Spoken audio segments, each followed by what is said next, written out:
অপরাধীদের বিচারের আওতায় আনা সরকারের দায়িত্ব, সে দায়িত্ব পালনে ব্যর্থ হলে ক্ষমতায় থাকার কোনো যৌক্তিকতা নেই বলে মন্তব্য করেছেন বিরোধী দলীয় নেতা ও বাংলাদেশ জামাত ইসলামের আমির ডাক্তার শফিকুর রহমান।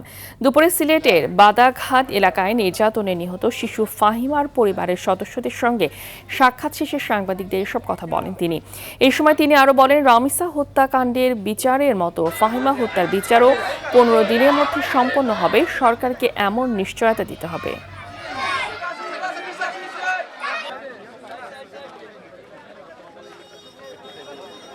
প্রধানমন্ত্রী যেভাবে রামিসার ক্ষেত্রে ঘোষণা দিয়েছেন 15 দিনের মধ্যে রামিসার বিচার সম্পন্ন হবে, আমরা চাই যে এইরকম একটা ঘোষণা এখানকার মন্ত্রী তিনিও দেবেন যে আগামী 15 দিনের মধ্যে ফাহিমার বিচারও সম্পন্ন হবে।